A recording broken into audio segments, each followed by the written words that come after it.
Hi friends, welcome to Andhra వంటకాలు. ఈరోజు మన ఆంధ్ర వంటకాల్లో ఈరోజు రెసిపీ వచ్చేసి గోంగూర చికెన్ అన్నమాట. ఎంతో సింపుల్గా చేశాను, చూసేద్దాం రండి ఒకసారి.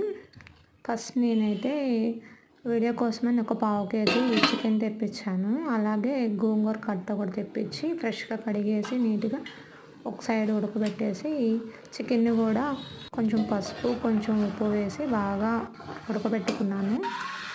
వన్ సైడ్ గోంగూర ఉడుకుతుంది. చికెన్లో వాటర్ అన్నీ ఉడికిపోయిన తర్వాత ఆయిల్ యాడ్ చేశాను. అలాగే దానిలోకి కొంచెం అంతా కరివేపాకు వేసాను.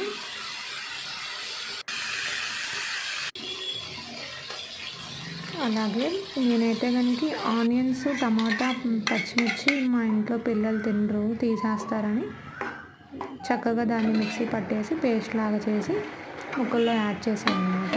అప్పుడు 50% చికెన్ ఉడికిపోయిన తర్వాత ఈ పేస్ట్ని కూడా దానిలో యాడ్ చేస్తే చాలా బాగుంటుంది. జ్యూసీగా చూడండి ఎలా వస్తుందో, ముక్కకు కూడా అబ్జర్వ్ పడుతుంది.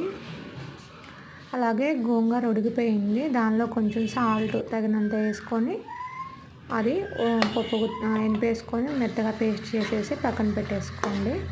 ఇప్పుడు ఈ చికెన్లోకి బాగా ఉడికిపోయింది. దానిలోకి తగినంత కారం యాడ్ చేయండి. అలాగే ఒక స్పూను అల్లం చిన్నుల్లి పేస్ట్, అలాగే హోల్ గరం మసాలా ఒక స్పూను యాడ్ చేసి మొత్తం నీట్గా తిప్పేసుకోవాలి. కలపెట్టిన తర్వాత దానిలోకి ఇప్పుడు మనం ఉడకబెట్టిన గోంగూర ఉంది కదా, ఆ పేస్ట్ని దీనిలోకి యాడ్ చేయండి. యాడ్ చేసిన తర్వాత శుభ్రంగా మొత్తం కలిపేసేసి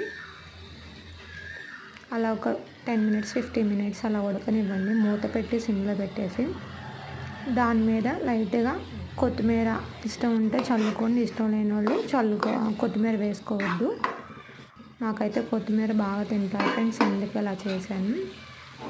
చూడండి, ఒక 15 మినిట్స్ తర్వాత బాగా అలాగా ఉడికిపోయి ఆయిల్ కూడా బయటకు వచ్చేస్తుంది, అంటే ఉడికినట్టే.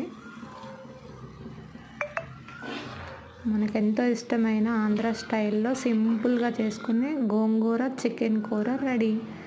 వేడివేడిగా అన్నంలో వేసుకొని తింటే వర్షం పడినప్పుడు పుల్లగా చికెన్తో చాలా బాగుంటుంది. నచ్చితే మీరు కూడా ట్రై చేసి కామెంట్ చేయండి ఫ్రెండ్స్, ఎలా ఉందో. టేస్ట్ అయితే చాలా బాగుంది.